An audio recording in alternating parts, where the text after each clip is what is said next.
At ito yung suggestion nila sa mga bata. Ito daw ang gawin. Okay, got DDS parents who are manipulated by their Facebook algorithm. Grabe no, grabeng pangdadaot talaga. Yung kumbaga parang they are saying that the Duterte supporters are ano na easily manipulated, yung mga ganyan. Parang they have their they do parang yung mga Duterte supporters do not have their own agency. Ito yung nakakatawa. Ito yung gusto nilang ipagawa sa mga bata, no? Borrow their phones, your parents' phone, search in their Facebook search boxes contents from other personality, Chel Jokno, Vico Soto, Bam Aquino, Heidi Mendoza, etc. and follow them. So gusto nila i-follow yung mga pages na yon against sa will ng mga parents, 'di ba? Gusto niyo kunin yung phone ng mga bata, yung mga anak, gusto niyo kunin yung phone ng DDS parents nila to change their algorithm against their will. And this page call itself Batas for Everyone. Uncle, hindi ka ba nag-i-invade ng privacy dyan? We should not allow that.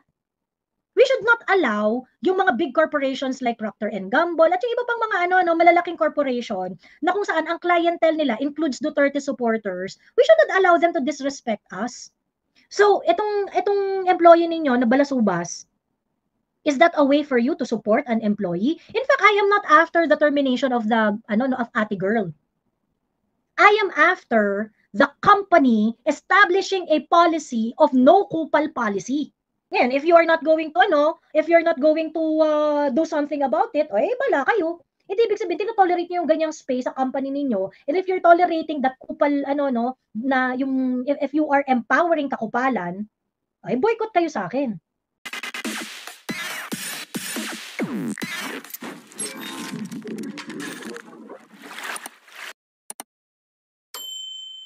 Okay. So, ang source nito si WRN Research, okay? And meron silang very, very definitive question, okay? Meron silang very definitive question.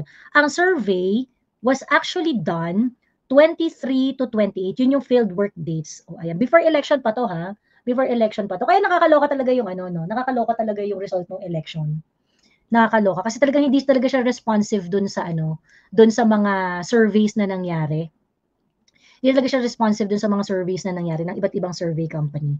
Ayan, okay. So start natin dito, no? Start natin dito. So, kung maaalala ninyo, I promoted at the onset of the election in October 2024. I promoted block voting already. Yung imposition of the Dutertista vote.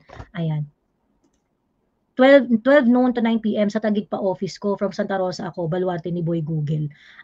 Okay. So not so bad. Kung 9 PM ka, tapos kauuwi mo lang, 1.5 hour na biyahe. Grabe, haba rin pala. 1.5 hour na biyahe. Ayun. Hello, Margo Bordeaux. Hello po sa inyo. Ayan, isa ako sa tagapakinig at tagapanood sa iyo, sabi ni Jose Bruzo. Ayan. Para siyang feathers, dahon pala yan. Dahon siya, dahon. Ayan, okay. Anyway, mabalik na tayo dito. So, kung matatandaan ninyo, noong last year, I called for Dutertista vote. So, I called for the block voting as early as the last day of filing the candidacy, October 8. I think my post was parang October 12 yata yung post ko eh. October 12, 2024. So I said na importante nai-impose natin yung Dutertista vote. And because I am looking forward I'm looking beyond the 2025 election, and I would like the Duterte supporters to really impose upon whoever aspires to be a politician, whoever wants to get a government position. I really want them to align dun sa mga kay PRRD, sa Duterte kind of politics. Simply because that is the kind of government style that we want moving forward. 'Di ba? Yung no bullshit kind of leadership. It's not perfect, but it would always look after the welfare of the people. It would always look after the better decision for everyone. Ganon. So, yung kind of leadership that who would admit kapag ka merong mistake, the kind of leadership who would really not be swallowed by the wealthy, by the oligarchs, 'di ba, who would not give in doon sa mga gusto ng mga mayayaman na to, na gusto ng grip sa policy making. Ayan. Kasi siyempre, yung marami tayong mga politiko na ano, pinupondohan ng mga mayayaman na tao, 'di ba? Marami tayong mga politiko na pinupondohan ng mga mayayaman na tao. So by the time that they get a government position, they are already beholden dito sa mga oligarkong ito. And they're not going to think about the general welfare anymore, 'di ba? On top of my head, I can actually think of several legislation that would really benefit yung mga ano no, yung mga oligarchs because they really have a they really have a grip on how the government should decide. And yun yung ayaw natin. Now, si PRRD, sa PRRD sinabi naman niya, naka-receive rin siya ng suporta sa mga mayayamang tao eh. Hindi rin naman siya totally free about it. But in the case of PRRD, he was able to get concession in such a way na hindi siya makokompromiso ng sagad. Ganon. So, if we are going to vote a certain way and support politicians who are going to have the same mindset as that of PRRD, 'di ba? We would be able to dictate the tempo in the elected positions of our government. We would be able to dictate the kind of politicians that we want na kapag hindi kayo pag hindi kayo align kay PRRD, pag hindi ganyan yung mindset niyo when it comes to politics, di namin kayo boboto, 'di ba? And if we are able to establish the Duterte vote, the Duterte supporter base na if we're going to appear again and again every election, we would be able to teach these politicians to ligawan nyo kami. Gusto nyong manalo sa eleksyon, ligawan nyo kami. 'Di ba? Hindi kami yung maninikluhod sa inyo because we have the power. We have the power. We have a huge block that if you're going to align with us, it's very likely that you're going to win the election. 'Di ba?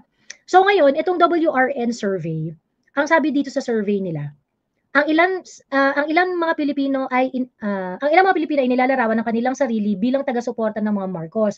Ang ilan naman ay sinasabing sila ay taga-suporta ng mga Duterte.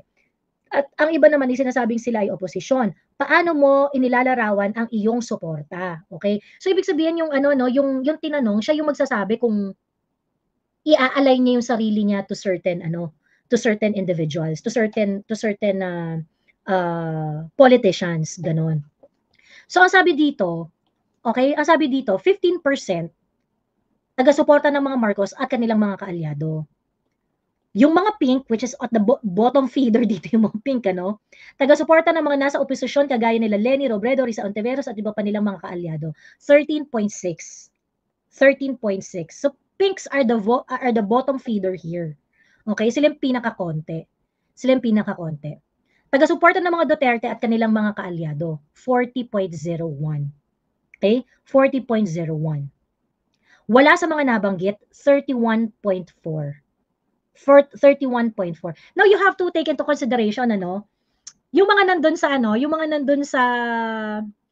yung mga wala sa nabanggit, independent daw yan independent yung category nila. Wala sa mga nabanggit. Actually, karamihan dyan, mga Duterte supporters lang din. 'Di ba? Yung very likely that they are going to tend to support the Duterte kind of politics. Remember niyo si Ate MJ, nung nandun sa Congress, 'di ba hindi niya inilarawan yung sarili niya as a Duterte supporter per se. 'Di ba? So sabi niya, no, I am an independent thinker. And in my thinking, sinusuportahan ko yung mga Duterte. Pero I would consider myself as an independent person, an independent thinker. 'Di ba? So yung 31.4% na yan, makaramihan dyan, yung mga silent Duterte supporter, yung they are not ready to identify themselves as a Duterte supporter. But these people would be very easily, would very easily identify or align doon sa Duterte kind of politics, especially if they are reasonable, kung hindi naman sila kupal na kagaya ng mga pinks, ganyan-ganyan, very likely mag-a-align din sa Duterte kind of politics Kasi yun naman ang maganda sa yun naman ang maganda sa mga Duterte supporters If reasonable, magkikita-kita talaga tayo sa mata. 'Di ba? Mag-uusap-usap talaga yung mga independent at saka mga Duterte supporters, magkikita-kita tayo. Kasi level yung reasonable hindi naman yung tipong hindi naman yan yung tipong what do you call this, yung talagang kumbaga parang yung if you hindi mo pinapairal yung hate, you would be able to see the good things that PRRD did. And most of the time, independent thinker would lean towards that, 'di ba? Yung mga nagawa ni PRRD na reasonable, they can really see that. and they're not going to deny us of the recognition. Ganon. So, yung mga taga-suporta ng opposition, itong mga pink, yung mga ganong klaseng tao, yung mga ganong klaseng tao, immediately ililabel na Duterte supporter. Kaso nga lang kasi, itong survey is asking about your own alignment. Ikaw yung magde-describe ng alignment mo, ganyan. Ako siguro if I am being asked like maybe before 2022 elections, if I'm going to ask sa survey na tawag dito na how are you going to how are you going, kasi kung hindi pa naman nung prior vlogging, I am very sympathetic and I understand and I support PRRD's policies. Most of the time I'm very very supportive, and I have a very kumbaga na-endear na sa akin ng bonggang-bongga si PRRD since 2016, since I voted for him in 2016 election. But I think if I am going to be asked in a survey kung ano yung political preference ko, I might say na independent. Ganon. Just because ayoko lang ng merong person na naka-attach dun sa politics ko, ganyan. But when I started vlogging, and I would always say, kahit yung mga nanonood sa TikTok ko before, lagi ko sinasabi yan na parang, sa totoo lang, I would really consider myself as independent. Kasi kunwari, kahit naman trip ko sa PRRD, hindi naman ako mangingimi na i-criticize si Inday or si PRRD and things like that.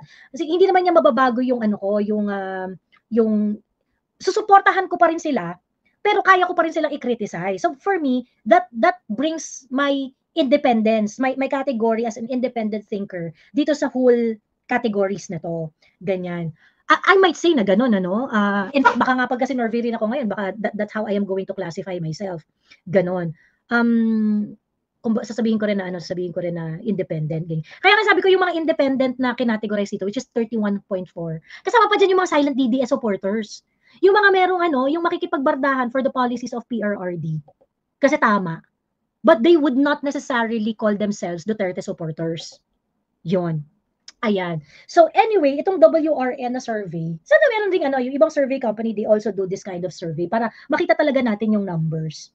But this survey, itong WRN is also a respected survey company. In fact, I heard one politician who would call the WRN survey as the gold standard.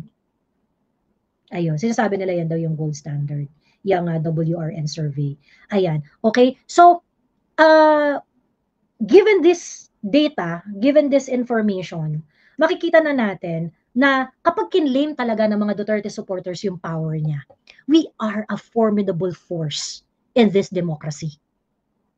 We are a formidable force in this democracy. So, napatunayan na natin, ngayong election na to, napatunayan na natin, no matter how much they try to downplay yung resulta ng election na parang, hindi, sa mga pumirma naman ng impeachment, ang dami namang nanalo, ganyan. Ang dami namang nanalo, yung mga pumirma kay Inday Sara ng impeachment, nagsipag na panalunan pa rin, ganyan. Well, unang-una, muna natin, i-sort out muna natin. There were 215 or 210 ba? Ilan ba yung nagpirma ng impeachment ni Inday, yung initial? And then there's 25 na humabol. 'Di ba? There is another 25 na humabol. So 215 plus 25, 240 na nagpirma. And they are saying na 100 sa mga nagpirma ng impeachment ni Inday nanalo pa rin bilang kongresista. Sa 240 na pumirma at nag-endorse ng impeachment ni Inday, 100 ang nanalo. Doon sa 100 na nanalo na yon, ilan doon ang walang kalaban? Diba? JJ Suarez, wala yung kalaban. So 99 na lang yan. And there might be others, na pumirma sa impeachment na hindi nanalo. Na nanalo, na walang kalaban, diba? So nakakaloka, yung parang, pagkatapos ito, ang gamit lang ni Inday dito, ganda card lang.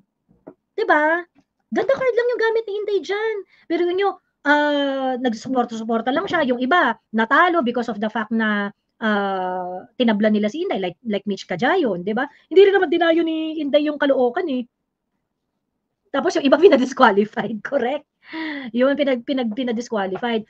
Miss Joey, saan po ba nanggaling info ng mga pinks? Ba't ganun sila? Hirap intindihin. Kahit anong ikot, gawin ko, di ko talaga makuha. Well, ano 'no, ang mga pinks kasi are always banking on the youth. Ang problem, yung mga kabataan, madali naman silang maloko, gano'n. So, ang ginagawa nilang soldier yung mga bata. Which brings me to this topic ano, which brings me to this topic. Ah, Take a look at yung page na Batas for Everyone. Ayan, Batas for Everyone. So, ganito yung mga diskarte ng mga pink. Ayan, okay. Ganito yung diskarte ng mga pink. Ayan. So, itong page na 'to, Batas for Everyone, meron siyang pinost, before na yung lawyer nitong Batas for Everyone would always have a forum with Chel Jokno.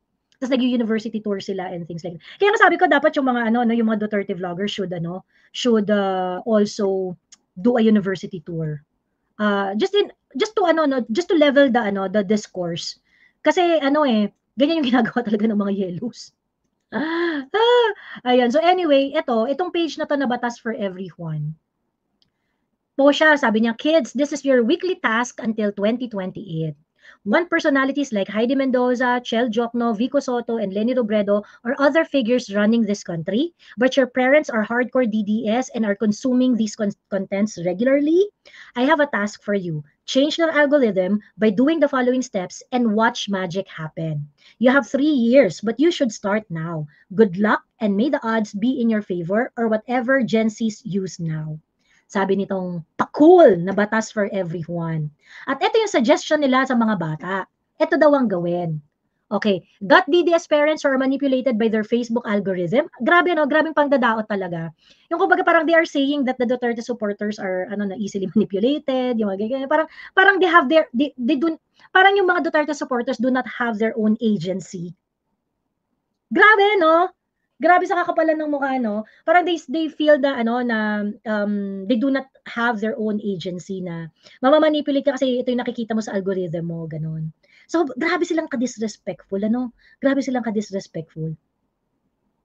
Ngayon, sabi ni Vina Clark, "Hi Miss Joey, ako po 23 years old and madami akong FB friend na kakamping na bobo. Legit po, mga bobo sila kasi kung ano makita nila post from kakamping page or account, share nila."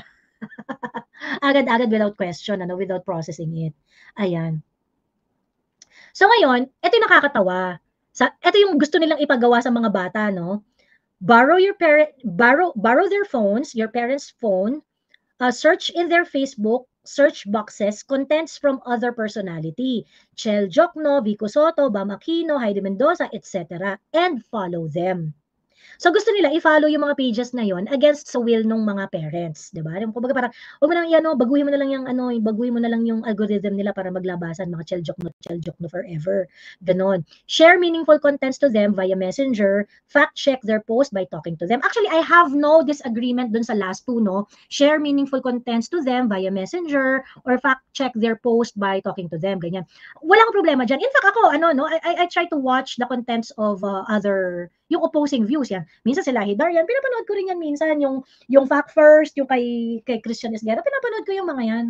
Pinapanood ko usually yung mga opposing views. Kasi gusto ko silang maintindihan eh. Gusto ko silang maintindihan eh. I would always encourage, ako nga sabi ko nga especially nung ino-open ng mainstream media yung conversation about who should believe mainstream media or the vloggers.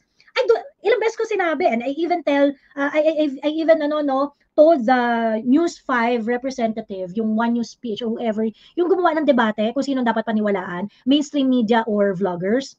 I even told them I do not want to be part of that conversation. Kasi you listen to the mainstream media, you listen to the vloggers, and you find which one is more substantial, which one has more substance than the other. And then you decide. 'Di ba? So ako yung number 3, yung number 2 and number 3 na dito, yung second and third na statement dito. I have no problem with that. You share all the contents, even the contents that you don't agree with. Okay lang 'yan, walang problema. I-share niyo 'yan. Kasi at the end of the day, what we need to learn is how to process information. 'Di ba? Sa sinabi ni Hey Darian, ano ba dun yung hindi totoo? Sa sinabi ng News 5, ano ba dito yung merong substance o wala? Alin ba dito yung PR sa hindi? 'Di ba? Ganon. So kung ano yung nagme-make sense, kahit saan galing yan, whether galing yan sa vloggers, galing sa libro, galing sa kapitbahay mo, galing sa mainstream media, you know, if it makes sense, process it. 'Di ba? Process it, ganyan. So ngayon, dito ako may problema sa first nila na suggestion. Tapos nakakatawa tong batas for everyone, ano, na gusto niyong kunin yung phone ng mga bata, yung mga anak, gusto niyong kunin yung phone ng DDS parents nila to change their algorithm against their will. And this page call itself Batas for Everyone. Uncle, hindi ka ba nag-i-invade ng privacy dyan? Even if magjowa nga, they have to respect the privacy of each other pagdating doon sa mga ganitong bagay. You cannot just barge in doon sa mga personal space ng magulang mo. I mean, this is really, this is really bothersome.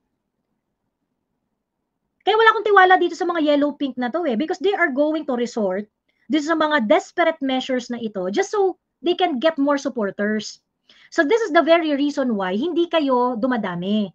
This is the very reason why na hindi kayo, you don't improve. You just get worse. Ganon. Pwede ko na sanang hayaan hayaan na lang natin matalo, ganyan. Hayaan na lang natin, wag na natin i-correct, eneme, ganyan. But of course, this is not just about kayo or kami. This is wrong.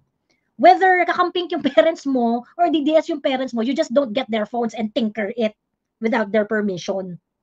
Huwag niyo ugaliin yan. Huwag niyo ugaliin yung ganyan. 'Di ba?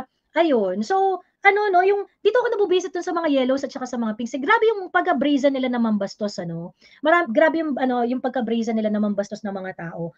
Ito parents na to, ha? Parents na to. And it really bothers me kapag meron ako nakikita sa TikTok. Yung merong nag-content noon yung malabo yung mata ng parent. So ang ginawa niya, nagpatulong daw siya dun sa anak niya na mag-shade ng balota or parang magpahanda ng kodigo. So ang ginawa nila, 'di ba merong kumakalat na may kumakalat na PDP na info card, pagkatapos panay number lang yung nakalagay doon. Tapos mga numbers 'yun ng mga kakamping. Pero yung card ang nakalagay PDP laban. I wonder why COMELEC did not call it out as election misinformation Kasi during election season, election misinformation should be, that's the very reason why you wanted to sue Attorney Respicio kasi COMELEC is saying that is spreading fake news. 'Di ba? Pero ito, kumalat ito noong election. Let me show you that. Nagpakalat sila ng malalang election misinformation. Tinanggal na nila. Okay. Ayun. Kasi nagpakalat tong mga pinks ng picture yung PDP photo na sorry na ako na dead air ako doon. Nagpakalat sila ng photo, yung PDP slit. Pagkatapos yung mga numbers na nilagay nila is mga yellow candidates. Pagkatapos may nag-content sa TikTok, sabi dun sa TikTok, sinabi ng tatay ko, bigawan ko siya ng listahan ng mga PDP candidates. So ang ginawa niya, kinuha niya yon. Tapos yun yung binigay niya sa tatay niya na picture. Tapos sinulat daw niya. So, tapos tawa-tawa ngayon tong bata. Hindi alam ng tatay ko ang binoto niya sila Heidi Mendoza. Ganyan. Ayun, ganun yung ganun yung ginawa nila. So, alam mo yun, yung meron talaga silang kakupalan na taglay na even if you're going to do something ridiculous, something disrespectful, something that is morally wrong, they're still going to do it just so to get political advantage. No? Sobrang kupal. Ayun. Ako sa totoo lang the reason why kakampings are also very brazen sa pangungupal nila sa mga Duterte supporters. Ako kasi parang kaya akong kinasuhan si Barbers Kasi we should not allow to be called like fake news peddler, pogo vlogger, ganyan. We should not allow that.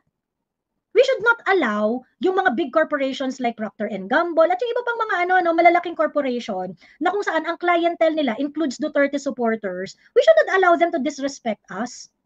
Ganon. We should not allow them to disrespect us. Kasi kaya nila ginagawa again and again Kasi tayo rin mga Duterte supporters, mababait rin tayo. 'Di ba? Yung parang we try to make excuses for them. So that is why paulit-ulit lang ginagawa sa atin 'yon. 'Di ba? Ulit-ulit nilang ginagawa sa atin. Yun, like for example, yung sa ano, no, yung sa Procter and Gamble, ganyan-ganyan. I saw some people na sinasabi nila na, bakit naman na babalikan mo yung company, yung lowly employee lang naman ang nangupal, ganyan-ganyan. Ako kasi, for me, whether CEO yung nangupal or employee yung nangupal, that's just one and the same. You know, pagdating ng eleksyon, ang boto ng isang employer at boto ng isang CEO, isa lang. Isa lang yung boto nila parehas, pantay lang yan, tig-isa lang yan, ganyan-ganyan. Ngayon, pag ikaw, meron kang company, whether CEO ka or employee ka, kung CEO yung nambastos sa mga Duterte supporters, babalikan natin yan. Kung employee yung nambastos sa mga Duterte supporters, balikan mo pa rin yan. 'Di ba? Balikan mo pa rin yan. You hold them accountable to their behavior. It is not as if, kasi ang reckoning point niyan, ito Ligo should be respectful because your clientele are Duterte supporters also. Procter and Gamble should be respectful because Duterte supporters are part of your clientele also.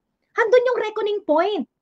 It doesn't matter whether CEO ka na ng bastos or employee ka na ng bastos. 'Di ba? You should be held accountable in both situation. Kaya sabi ko yung mga DDS supporters, yung mga Duterte supporters na nandun sa Procter and Gamble. Sabi nila, alam mo, Joey, what we did, we complained dun sa HR namin about dun sa girl.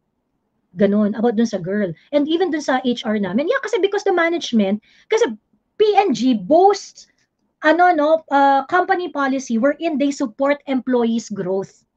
So, itong employee ninyo na balasubas, is that a way for you to support an employee? In fact, I am not after the termination of of Ate Girl. I am after the company establishing a policy of no kupal policy. Diba? Kasi yung empleyado nyo nagkupal. Force the company to make a policy. This should be a no kupal policy workplace. Diba? So sa akin, what I don't understand is, why do we make excuses na hindi empleyado lang yan, wag mag-suffer ang company? Well, the company should not have any space for kupalan. Especially if your clientele involves Duterte supporters. Diba? If your clientele includes Duterte supporters and it's part of your of the people who consume your product, diba? You learn to respect. Ngayon, if you're not going to do something about it, bala kayo. Hindi ibig sabihin, tinotolerate niyo yung ganyang space sa company ninyo. And if you're tolerating that kupal, na yung, if you are empowering kakupalan, boycott kayo sa akin. Let us just distinguish the cancellation, okay? The cancellation of the kakamping and this kind of cancellation, okay? And this kind of cancellation. Yung cancellation ng mga kakamping, nagka-cancel sila sa mga bagay na wala silang poder. Diba? Wala naman kayong poder ba't kayo nagka-cancel? Diba? Like for example, ika-cancel nila si Beverly Salviejo just because Duterte supporters si Beverly Salviejo. Diba si Ma'am Beverly, she spoke about it before? Kasi noong 2016, very vocal siya na Duterte supporter siya. Diba? She spoke about it. I remember she was talking about it Ganyan. Bakit mo ika-cancel si Miss Beverly Salviejo, itong mga pinks at itong mga yellows, ba't siya ika-cancel? Anong poder ninyo? Diba? Like yung hindi na siya bibigyan ng employment kasi Duterte supporter siya. Yung mga ganon. Anong poder ninyo kay Beverly Salviejo? Anong poder ninyo sa politics ni Beverly Salviejo? Diba? Unang-una, it's her political stand. She's not saying that you believe her politics as well. Diba? Diba? So, naiintindihan nyo pag sinabi ko na yung sa cancellation, we have to distinguish the cancellation that the pinks are doing at yung cancellation na may poder. Okay? Kung wala kang poder, wala kang karapatang mag-cancel. Wala kang poder sa political opinion ni Beverly Salviejo. Kayong mga pink, wala kayong poder sa political preference ni Beverly Salviejo. So therefore, you cannot just cancel her just because you disagree with her. At hindi niyo siya kukunin, hindi niyo siya bibigyan ng trabaho, hindi niyo siya ikakast just because you do not agree with her politics. Yun yung no, yun yung cancellation na mali. Okay? Yun yung maling-maling cancellation. Ang cancellation, okay, na ginagawa natin dito, may poder tayo. Why? Because huge portion of Procter & Gamble products are consumed by Duterte supporters. Diba? And this is just basic respect. This is just basic respect. Buti ba sana kung walang ambag yung mga Duterte supporters sa sales ninyo eh. Diba? So, ibig sabihin, if you're going to offend us, you could have stayed apolitical. Sabi ko nga kung ganun yung trip ng mga employees doon, kung ganun yung mga trip ng mga employees doon, kung ayaw nyo naman, kasi I'm pretty sure maraming Duterte supporters dyan, maraming mga ano sa mga employees dyan, and we are not really after them, okay? What I want is for the Procter & Gamble to make a no-kupal policy space in your corporate, in your corporate policies. You should have no-kupal space. Huwag kayong magkupal. And for me, ito dapat yung ginagawa ng mga Duterte supporters, so that, kasi ginagawa nila, they always equate Duterte supporters to bobo, they always equate, and they're going to do it again and again. And they get away with it. And ako, sa totoo lang, I cannot understand why we are justifying this kind of behavior. Diba? Hindi, wag natin i-cancel yung PNG. Yung ano lang yung i-cancel natin, yung babae lang yung i-cancel natin. Well, ako sa totoo lang, I do not want her to lose her job. Ang mas importante sa akin, and in fact, ang mas meaningful dito na laban is if we would be able to make PNG say something and to make no kupal policy as their policy among their employees. Turuan niyo yung mga empleyado ninyo. And who's gonna win there? All of us. Diba? All of us are going to win there. Kasi, diba? Pag si PNG na mismo nagsabi, hoy, anong pangalan ng babae na yun? May nagsanda sa akin ng pangalan ng babae na yun. Hoy, girl, wag ganyan ha, bawal yan. Next time ha, employees, next time, do not be kupal. Duterte supporters are our clients too. Diba? That's how you teach them.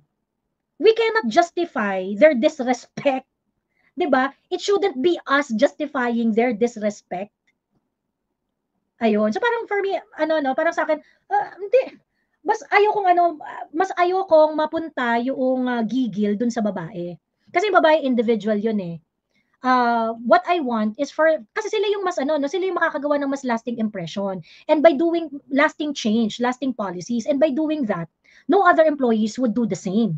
And by doing that, okay, we Duterte supporters would have a safer cyberspace na hindi tayo binubuli-buli, hindi tayo ganyan-ganyan, 'di ba? Mas hindi tayo I mean kasi I cannot be on the side where I have to understand their disrespect all the time. 'Di ba? I cannot be on the side na parang lagi ko na lang iintindihin, dinisrespect na ako pero wag natin silang balikan, 'di ba? That's why they're doing it again and again. 'Di ba? Safer space. Ayan. Sorry. Safer space. Ayan. Calcifer. Ayan. Sorry naman. Ang iniyakan ko talaga is that PRRD is 80 years old. Tapos ginawa nila sa kanya yon. It's really heartbreaking. Walang puso ang mga yan. Ang better to do is to be like VPISD, bloodbath, sabi ni pro-Filipino people. Well, yung kay VP naman kasi, sobrang na nun eh. Ibang rin naman na yun eh. Ibang, kumbaga parang, grabe rin naman yung level ng pinagdaanan ng pandaraot ni PRRD. Sabi ko nga, I cannot, if you listen to my previous live, and this was also said to me by a Procter & Gamble employee, sabi nga niya, alam mo nakakainis, Miss Joey, yung all silent Duterte supporters sa wall ko after PRRD's kidnapping in The Hague. Sabi niya, alam mo lahat ng mga silent Duterte supporters, they are posting and making a stand for PRRD, in support of PRRD. Pagkatapos ang start nung kanilang mga statement, I do not care if you're going to unfriend me. I do not care if you disagree with me. Why do we have to always apologize for our political beliefs? Diba? Why do just because I prefer the politics of PRRD, why do we have to apologize for, diba bakit lagi na lang tayo nagdi-disclaimer? Diba? Pagkatapos, these people can roam around the planet feeling superior and things like that. Diba? Let's teach them. Let's train them. Diba? To respect us.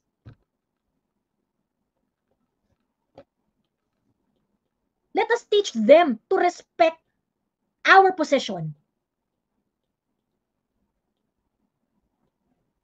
Yeah, ayun. So, for me, ganun yung ano ko, no? Ganun, that's how I take it. That's how I take it. Because this is not a personal relationship between me and the, ano, no, the girl in the PNG company or with the PNG themselves, ganon. Ano tawag dito, I do not care whether it is the CEO or the normal employee who spoke about the disrespect. The company is a company. Yung employee mo represents your company. So therefore, in my eyes, I do not care kung CEO ka or empleyado ka. It's the same. 'Di ba? It's the same because I'll be consuming your products either way. If you are CEO of that company, I'll be consuming the products. If you are the employee, still the same. You know, yun lang yung relationship na alam ko eh. Kayo bilang company, ako bilang consumer. Yun lang yan. 'Di ba? Yun lang yan. So either the company is going to make a no kupal policy in their corporate in their corporate structure, or 'di ba? We decide that we remove you from our grocery list. 'Di ba? Make your company a safer place. Ayun. Tapos mga pamilya, nakalinya din to avail the projects of tatay. Kasi wala akong pakialam. Ever since supported him in 2016, I've been loud on my FB wall. I don't care if mag-unfriend. Kasi if they're true, hindi politics ang sisira sa human relationship, sabi ni Risa Sorian. Totoo naman yan. And, you know, and I agree with you, sa totoo lang. I am on the same place with you. I do not care anymore. Bala kayo, di ba? If you think that we have to end our relationship because of my politics, so be it. Ganun. Sabi ni Dr. Alisa, ang weird na extreme kakampings, they don't know what is right and wrong already. Gina-justify nila always ang hindi maganda. Bakit? Ayaw nila ng good governance? Obsession lang? Bata kasi, Dr. Alisa eh. Ano kasi, mga bata yung mga kakampings karamihan sa kanila. And yung mga adult na mga kakamping, what they do really is, you know, they are there because their job is to brainwash these younger people. Ganon. Na, dapat ganito ang paniniwala. Di ba? Just like what happened with the free tertiary education. Di ba? They're just going to push their agenda, ganyan. And like I said, yan nga yung sinasabi ko parati sa mga bata. And I hope you share this to your children as well. Ang nakakatakot, even dun sa free tertiary education na conversation, ang nakakatakot dun, may mga tao in the academe, private or public school, who would be the one to spread the disinformation. At yung disinformation is yun nga na parang, you know, the free education is not possible without Bam Aquino, ganon. Ang nagsasabi mga professor, teacher, superintendent, school principal. Talking to their teachers na, hindi yan ang sabihin ninyo. And they're very, very, it's a whole network of misinformation campaign. Ganun yung gagawin nila talaga. Of course, ngayon, anong dating niyan sa mga estudyante at saka sa mga teachers? Lalo na pagka hindi ka naman very political, pagkatapos this supervisor, teacher, principal, of course, you respect them. Kasi, it comes with it pagka principal yan, talaga irerespeto mo yung niya, yung opinion niya and whatsoever. Ngayon, yung mga tao na ayaw naman masyadong mag-isip, tapos gusto nila, nasa good side sila ng mga principal nila, ng mga boss nila, yung mga ganyan-ganyan, etc. You're going to agree with them.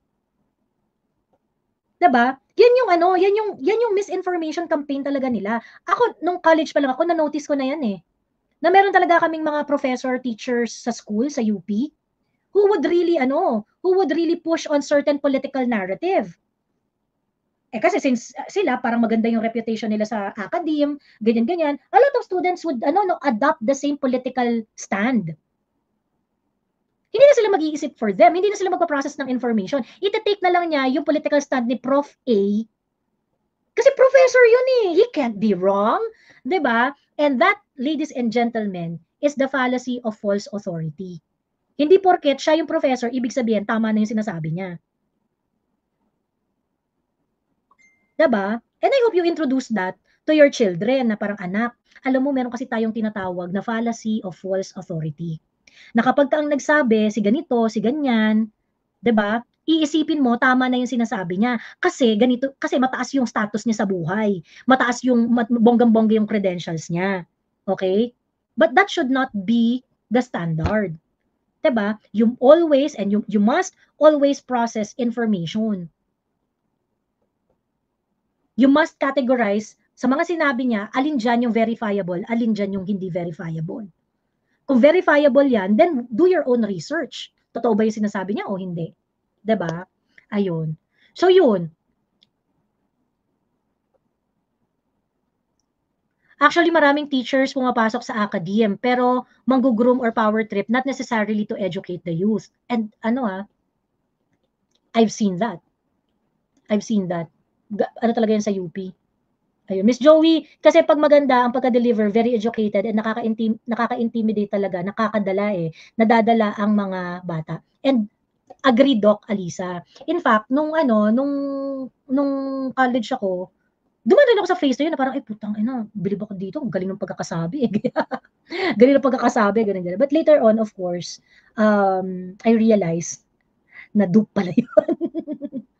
Ayan. ICC software now withdrawn as part of US sanctions. How will ICC proceed against FPRRD? My manual typewriters, bring him home. Sabi niya, uy, grabe, mag-ano pala tayo.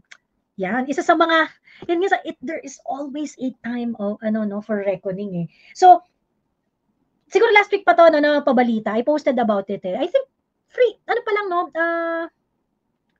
before election pa lang, parang lumabas na yata yung article na yan from the ICC, na yung US, nag-impose na siya ng heavy sanction sa mga ICC employees na merong kinalaman or transaction with the US. Dun sa mga American, kunwari, mga employees nila na merong bank account sa Amerika, may assets sa Amerika, ganyan-ganyan. Pinag-freeze na nila yung mga assets. 'Di ba? Pinag-aano na rin nila, ayun, pinag-e-eme na rin nila yung kanilang mga assets. Ayun, Miss Joey live din si Attorney Trixie at si EB. Sabay-sabay yung live. Ayun. They indoctrinate rather than educate. Correct, Joey, dagdag mo pa appeal to authority. Basta political scientist na gaya ni Javad. Correct. Biruin mo si Javad. Syempre, parang lumalabas siya sa TV, professor, ganyan-ganyan, lecturer, whatever, ganyan-ganyan. Syempre, yung mga estudyante, immediately, meron ng premium kasi yan sa respect pagka-teacher, pagka-classroom setting. So, lahat na sasabihin yan, may premium doon sa mga bata. Kumbaga, it will take so much kagaguhan bago ka questionin ng mga estudyante, 'di ba? Kasi ang default, irerespeto ka. Ganun. And that is what they take advantage dun sa mga bata. Na yung default na respect. Yung default na respect na yun. Ayun. Isa lang ang prof ko sa UP na pabilib ako, yung iba absentee, puro nagpapa-research lang or nagbabasa galing sa libro, sabi ni Patricia Castañeda. Ayun. Bobo naman si Javad, kalinyahan lang si Contreras, Llamas sa mga analisa, sabi ni Ian Carl David. Ayan.